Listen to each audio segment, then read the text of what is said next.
Hello friends, welcome to Seeja's kitchen. நம்ம இப்போ ஒரு ஒயிட் குருமா ரெசிபி தான் பார்க்க போகிறோங்க. பரோட்டா, சப்பாத்தி, இட்லி, தோசைக்கெல்லாம் சூப்பரான ஒரு சைட் டிஷ் தாங்க. இதில் வந்து ஒரு அரை மூடி தேங்காய், பேக்கில் இருக்கிற அந்த ப்ரௌன் கலரை எடுத்துகிட்டு ஒரு அரை மூடி சின்ன மூடி தேங்காய் சேர்த்துருக்கேன். 2 துண்டு பட்டை, சின்ன துண்டு பட்டை, 2 ஏலக்காய், 2 கிராம்பு சேர்த்துக்கோங்க. ஒரு 10லேருந்து 15 முந்திரி, ஒரு அரை டீஸ்பூன் கசகசா, அப்புறம் ஒரு அரை டீஸ்பூன் சோம்பு சேர்த்து இதை நல்ல ஒரு ஃபைன் பேஸ்ட்டாக அரைச்சிக்கோங்க. உங்களுக்கு இதுதான் ஃப்ளேவருக்கு நம்ம வேறு எதுவும் சேர்த்துக்க மாட்டோம். அதாவது மிளகாத்தூள், மஞ்சத்தூள், கரம் மசாலா அந்த மாதிரி எதுவுமே நம்ம சேர்க்க மாட்டோம். ஸோ இதுதான் நம்மளோட ஃப்ளேவர். இதை நல்லா ஃபைனாக அரைச்சிட்டு இது தனியாக ஒரு பக்கத்தில் எடுத்து வச்சுக்கோங்க. இதோட கன்சிஸ்டன்சி பார்த்திங்கன்னா இந்த அளவுக்கு இருக்கணும். அதாவது ரொம்ப திப்பி இல்லாமல் ஓரளவுக்கு உங்களால் எவ்வளோ ஃபைனாக அரைக்க முடியுமோ அந்த அளவுக்கு ஃபைனாக அரைச்சிக்கோங்க.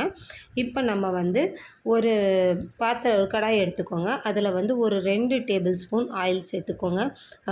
பேன் நல்லா ஹீட் ஆனோடனே ஆயில் சேர்த்து நல்ல ஆயில் ஹீட் ஆனோனையுமே நீங்கள் வந்து ஒரு பட்டை, கிராம்பு, ஏலக்காய் நம்ம தாளிப்புக்கு சேர்த்தோம் இல்லையா, அந்த மாதிரி ஒரு 2 துண்டு பட்டை, ஒரு 4 ஏலக்காய், ஒரு 4 கிராம்பு சேர்த்துக்குங்க.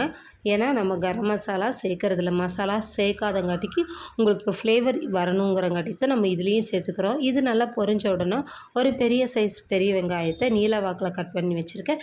இதை எடுத்து நல்லா வதக்கிக்குங்க. இது வந்து பிங்க் கலர் மட்டும்தான் ஆகணும். உங்களுக்கு ரொம்ப கலர் சேஞ்ச் ஆகக்கூடாது. டர்ன் டு ப்ரௌன் ஆகாமல் பார்த்துக்கோங்க.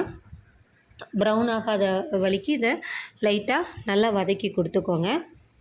இப்போ இது ஓரளவுக்கு வதங்கிச்சு பாருங்கள். இது வந்து லைட்டாக வதங்கியிருக்கு, அவ்வளோதான். இப்போ இதில் வந்து 1 டேபிள் ஸ்பூன் இஞ்சி பூண்டு பேஸ்ட்டு சேர்த்துக்கோங்க. இந்த ப்ராசஸ் எல்லாமே நீங்கள் ஸ்லோ ஃப்ளேம்லேயே குக் பண்ணுங்கள். அப்போ தான் உங்களுக்கு வந்து கலர் வந்து டக்குன்னு சேஞ்ச் ஆகாது. நம்ம கண்ட்ரோலில் கரெக்டாக இருக்கும் அது. ஸோ இதை ஓரளவுக்கு வதக்கிக்குங்க. இப்போ நம்ம இதில் வந்துட்டு இந்த பச்சை வாசனை போயிடுச்சு. இப்போது நம்ம வந்து பச்சை வாசனை போனதுக்கப்புறமா பச்சை மிளகா, நல்ல ஒரு 5லேருந்து 6 பச்சை மிளகா நான் இதை வந்து கீரி சேர்த்துருக்கேன். இந்த மாதிரி 2ஆக கட் பண்ணி சேர்த்துருக்கேன். உங்களுக்கு நல்ல ஸ்பைஸ் நீங்கள் விரும்புகிறீங்கன்னா நம்ம பேஸ்ட் அரைச்சோம் இல்லையா, அதுலேயே ஒரு 2 பச்சை மிளகாவை அரைச்சி சேர்த்துக்கோங்க. நான் குழந்தைங்க சாப்பிட்றாங்கன்னு அளவான பச்சை மிளகா சேர்த்துருக்கேன். இப்போ ஒரு அரை கிலோ சிக்கனை எடுத்து நல்லா வாஷ் பண்ணி நான் இதில் சேர்த்துக்க போகிறேன். சேர்த்துட்டு இதை நல்லா மிக்ஸ் கொடுக்கணும். இந்த மசாலாவோட இஞ்சி பூண்டு பேஸ்ட்டு, பச்சை மிளகாவோட இது வந்து அதில் நல்லா மிக்ஸ் ஆகிற அளவுக்கு ஒரு மிக்ஸ் கொடுத்துக்கோங்க. இதுக்கு தேவையான உப்பு சேர்த்துக்கோங்க. இப்போ இதை நல்லா கிளறிக்கோங்க. ஈவன் இது வந்து ரொம்ப சூப்பராக இருக்குங்க. சப்பாத்தி, பரோட்டாக்கு எல்லாமே ரொம்ப நல்ல டேஸ்டியாக இருக்கும். நம்ம வந்து எப்போ ஒரே மாதிரி செய்கிறதுக்கு இந்த மாதிரி கொஞ்சம் செஞ்சு கொடுத்தானா விரும்பி சாப்பிடுவாங்க வீட்டில் இருக்கவங்க. இப்போ இது வந்து இப்போ நம்ம இதில் வந்து அந்த அரைச்சி வச்ச பேஸ்ட் இருக்குது இல்லைங்களா, அதை சேர்த்துக்கணும்.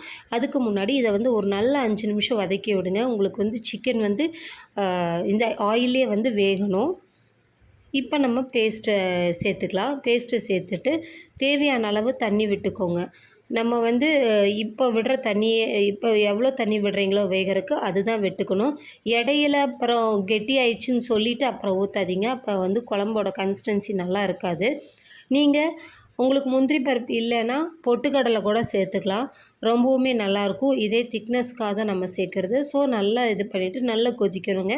நல்லா கொதித்து இது வர்றப்போ நீங்கள் வந்து ஒரு அரை தக்காளியும் கொஞ்சம் மல்லி கொஞ்சம் புதினா சேர்த்துக்கோங்க.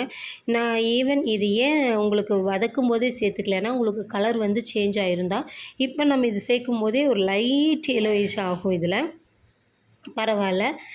ஏன்னா ஒரு கொஞ்சம் புளிப்புத்தன்மை நமக்கு வேணும். அந்த தக்காளியோட அந்த ஃப்ளேவர் நல்லாயிருக்கும்.